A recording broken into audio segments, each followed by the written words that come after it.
Welcome, welcome, welcome, dear friends, to the very first episode of You Are the Medicine, where we explore the innate power within us to heal and transform our lives. I'm your host, Dr. Jessica Chichester, and in today's episode, we are going to dive into the fascinating world of self-healing. We're going to unravel the mysteries of our body's natural ability to heal itself. It's a journey of understanding, empowerment, connection, self-discovery with our inner healers. So there's a lot of points, and I just want to make sure that, I'm going to be looking a little bit at my notes to come back to you so I can stay on point. So first, I'm actually going to start off with one of my favorite essential oils. It's called Valor. I would actually use this as a pre-workout. So Valor was used from Roman soldiers right before they went into war to help balance them and stay focused. So I actually use this every day, keep it in my car, put it on my temples, and it just helps me to just upgrade my mind and my body. But to kick things off today, let's dive into the science between self-healing. See, our bodies have the natural ability to repair systems. It's capable of healing wounds, fighting off infections, preventing diseases, and preventing the prevention and the progression of diseases. So this system is supported by a network of cells, tissues, organs, all orchestrated by the complex signals of our immune system. So it's interesting when we really dive into it. I know for myself that I never thought I was a medicine. This is where this podcast is stemmed from. Okay. I never thought I was a medicine. And I think most of us growing up in this culture and in this program feel a similar way, that as a young kid, we are exposed to different programs, whether they be from media, from TV shows, from even just connecting with people on the outside, watching people pass in the grocery store, seeing and feeling the whole program of it. And I just remember as a young kid and a young girl, always feeling like I wasn't enough, that I needed to look for something else outside of me to make sure I felt pretty or strong or to validate who I am. And if I fell into a certain paradigm, then I would, be amazing, be beautiful, be part of the culture. And really, those programs started dying off the more I started waking up. And one of the biggest experiences I had with waking up was on an ayahuasca journey I had several years ago. And now I help run retreats and take people on these retreats because the ayahuasca, the San Pedro cactus, the psilocybin, all of these plants showed me that, wait a minute, I am the medicine. I'm the answer that I've been looking for my entire life. It wasn't in the weightlifting. I was a professional weightlifter. It wasn't in making myself feel like a woman with getting both breasts and butt implants and then getting extremely sick. It wasn't in any of these things. These things actually brought havoc to my body and abuse to my body. And this is what is accepted in our society. So it wasn't enough for me to stop the professional weightlifting. It wasn't enough for me to get the explant. It wasn't enough for me to go to talk therapy, which I was in since I was 11 years old, on and off. Once I physiologically, on a deep cellular level, realized that I'm the answer that I was looking for, the God in me, that I'm the medicine, all of a sudden I felt this deep innate sense of empowering. And all the back work that I did as a child through reading the Bible and other religious texts and praying and meditation and connecting with nature and aromatherapy and eating well and fasting and all these things, finally, on a cellular level, made sense when I really discovered that I am the medicine as you are the medicine. So today, I want to go over 5 points about how we can actively support our body's natural healing abilities. Number one is to nourish your body. You know, a balanced diet rich in nutrients is going to support the healing process as well as our immune function. But the challenge is, what is a balanced diet? I mean, there's so many diets that are out there, right? There is fasting, time restricted eating, carnivore diet, keto, plant-based, plant-based with, I don't know, the list goes on and on. We don't need to go over all of it, but you know. And then it goes back down to the paradigm that we brought into, which was the food pyramid, which is to some and me completely imbalanced, right? For our body's own natural healing abilities. So finding a balanced diet is one that really occurs in nature. See, everybody's body is different. DNA structure, blood glucose level, your DNA expression. So listen, you don't have to go get scientific research on all the different aspects of your body, right? What your blood type is and how you should eat based on that. No, just it's really about coming back into yourself and finding what feels right to you. Not on an emotional level with eating, not necessarily, but on a physical level. I'll give you an example. So in the morning, you know, I drink coffee and sometimes I drink a South American tea called yerba mate. And, you know, depending where I am in my cycle, my menstrual cycle, and just even in my health, in terms of like digestion and digestion issues, I gravitate towards certain teas or coffees depending on that, because I can feel into that space in my body. And I notice though, when I have the yerba mate, which is filled with tons of antioxidants and like trace minerals, iron, nutrients, and that it gives me this added boost and clarity and this surge of energy without feeling like I just went off a rocket ship, right? It makes me feel clear, energized, empowered, but also calm at the same time. And it really helps to stir up my bowels. So when my husband Peter first tried having the tea, he was like, he just almost spit it out. Okay. His eyeballs just like rolled in back of his head and every line on his face just cringed. Why? Because it's a very bitter tea. And like for a normal taste bud, you know, you might not like it. And just because you don't like it doesn't mean it's not good for you. So I want you to have that approach when going towards the foods that you know are good. You see, at first we get information. We get information about food, about fasting, about different diets, all that sort of stuff. But then really what we do is feel into our body, right? I love Dr. Mindy Peltz because she talks about how, you know, when you're ovulating and the week before your period, you need to dip into, as females, hormone feasting foods, such as complex carbohydrates are naturally occurring in nature.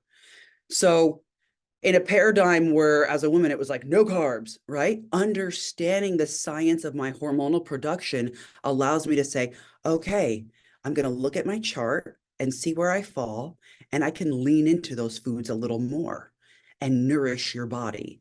So, you know, just eat what the earth provides. And sometimes you might want more of something or a little less of something. Either way, just bless your food. There's a lot of science behind praying over our food and praying over our water, because we change the molecular compounds of that. And with that, let me have a sip of my lemon water, Pellegrino, and electrolytes. It's my mocktail. So, number 2, rest and recover. So much in our society, we think about energy. When we think about, 5-hour energy drinks and Monster and all these energy, energy, energy. But like where our energy comes from really is our ability to sleep. And we need adequate sleep in which is completely crucial for repair and regeneration of cells, period. And during this sleep cycle, our hormones balance out, our blood sugar balances back out, our belly, our digestion gets a chance to rest. During our REM sleep, we clear out, right, that subconscious mind, and we just make way for a brand new day. And so I encourage you that if you really want to think about your energy, start prepping yourself accordingly for sleep. So I'll give you a little example. I know that if I come home, let's say at 4 o'clock, right? And I go to bed at 9 o'clock. At that 4 o'clock time, right? I know I have a 4, 5, 6, 7, 8, 9. I still count my fingers. I have a 5-hour window. Okay. At 4 o'clock, I know I'm going to start switching. Once I open that door to my house and I take off my shoes, it's a physical and a psychological signal that I'm coming into a safe space. I go in the shower, I put on my pajamas. Again, imagining myself, the water washing away what was stuck on me from the day, resetting, recalibrating my nervous system, parasympathetic nervous system, everything. And when I come out of the shower and I go to make my family dinner, I'm going to light some incense or put some essential oil in. I'm going to change the lighting to not be so bright. I'm going to put on some soothing music while I'm in the kitchen, with my crystals, prepping my food, singing along. Singing stimulates the vagus nerve. So I'm like lulling myself into this peaceful state. I'm drinking herbal tea after 12 o'clock or 2 o'clock in the afternoon, because I know that the way that I work and I need to be caffeinated. I need to end my caffeine early on. So this is the kind of prep work that we can do.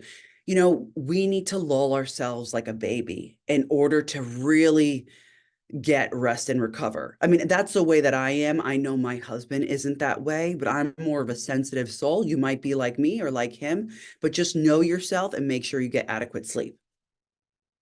All right, number three. Reduce stress. Easier said than done, right? I mean, come on, the day and age that we're living in, we are so overstimulated and intoxicated with stimulus, right? And even just this stimulus, like for me, walking in the grocery store is like overstimulus. At that point, it's better for me to spend $99 a year on Instacart. I don't ever have to go to Costco and and see everything that's in the store, get overwhelmed, buy things that I don't need, and then spend more money and then have to turn back around to go, next week back in line to return it. There's no way. I know that I can get easily sensory overloaded. And so I know myself. So because I know myself, I choose not to engage in certain activities that are going to stress me out. Also understanding my hormonal production, right? Because if I'm in that ovulation mode as a female, we can handle stress better. And so during that time, maybe that's a week that I feel more inclined to go to the grocery store. So I give myself the space and the grace to lean into or say no to certain activities that are not going to serve my highest good. And so really another basic way that you already know how to reduce stress is by engaging in activities like meditation, yoga, breath work, spending time outside with loved ones. These sorts of things reduce our overall stress.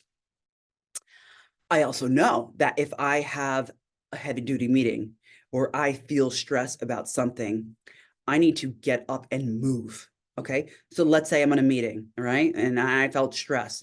Even just doing a couple of calf raises is going to change the whole tone of my body. It's stimulating something different. If nobody's seeing you, folding your ears, doing something physiologically different, if nobody's seeing you, can help you, moving the fascia, can help you just remove that stress. A lot of times we don't use our voice well enough, especially as females, right? A lot of stuff gets stuck in the throat chakra. I swear it's been generational. So I always, like every day, try to do something where I can let out my voice.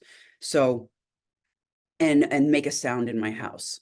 So what that means is when I walk from the living room into the kitchen, that little corridor, I have a little Chinese bell above my head and I ding it and I stay under there and I allow that sound to come over my body. Or if I'm in the kitchen, I make a sound, right? I have some morning calls that I make that just help me feel more expansive. So reducing stress really has to do with moving the energy. And that's the fourth point I want to talk to you about, which is staying active. You know, regular physical activity of any sort is going to boost circulation and your immune system. It's going to release those endorphins, dopamine. You know, you're going to get some oxytocin by staying, you know, doing it with a loved one. So you really want to get moving. I mean, we are not meant to be sedentary beings. And number 5 is to see how even I drank some water and I made a sound like,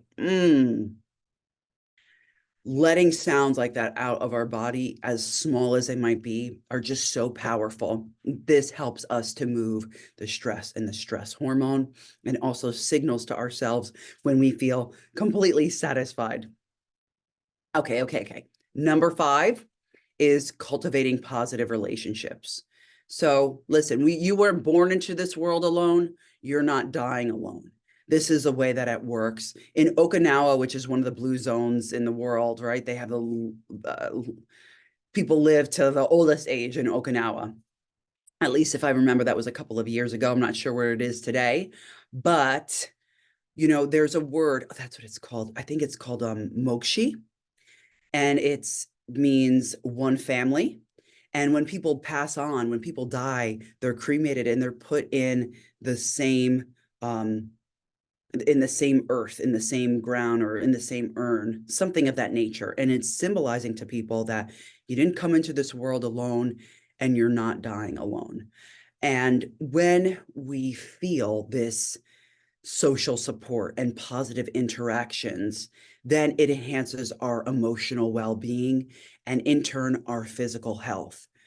And so if you want a friend, you need to be a friend. And that comes with really being a friend to ourselves, you know, creating healthy boundaries within ourselves, creating a steady self-love practice, something that cognitively and like emotionally and physiologically signals to yourself that you're not alone, that you're there for you.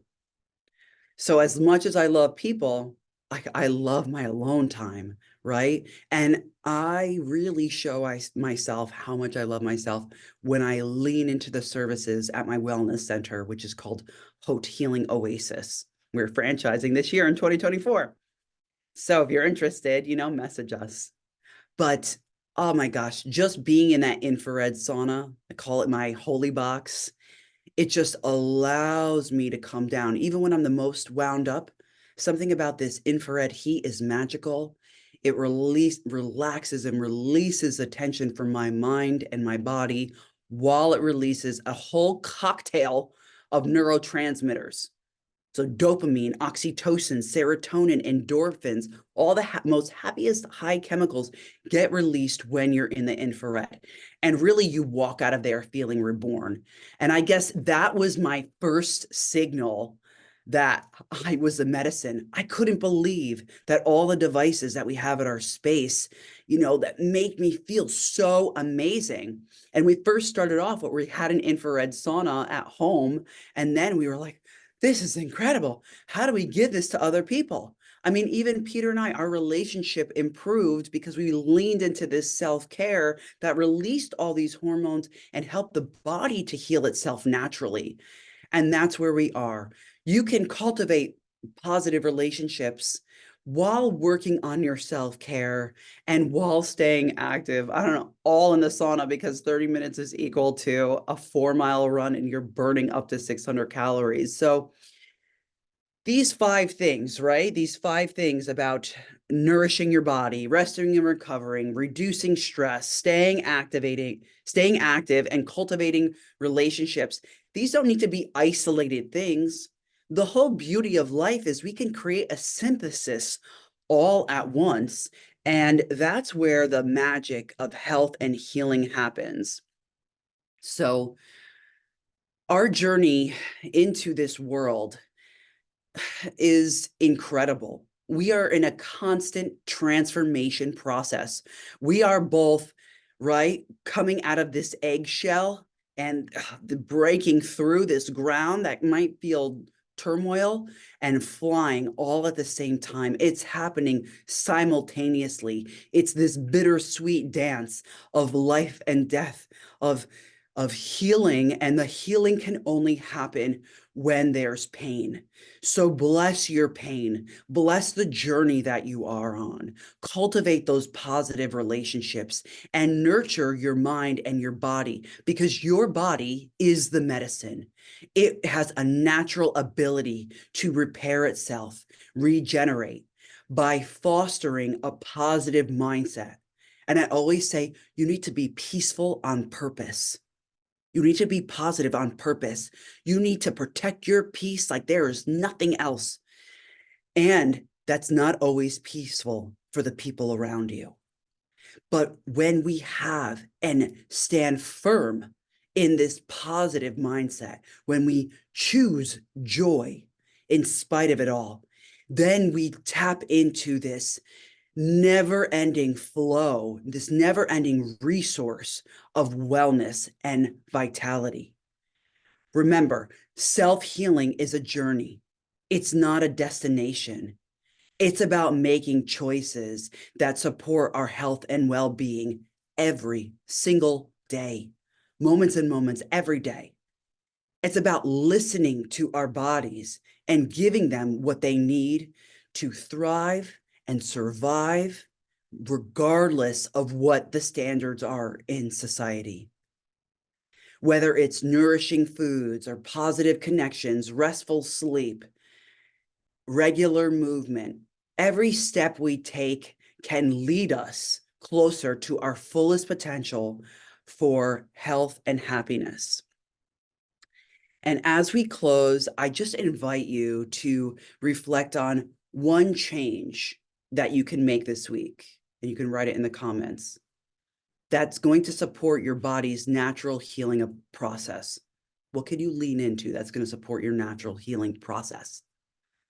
It could be as simple as drinking more water, taking a short daily walk, or setting aside time each day for meditation and stress reduction, or making sure you just hug someone and say, I love you every day. Whatever it is, remember that the small steps can lead to significant changes. This has been You Are the Medicine. Yes, this has been You Are the Medicine. I'm your host, Dr. Jessica Chichester, reminding you that the power to heal is within you. It's your birthright, and it's always been there.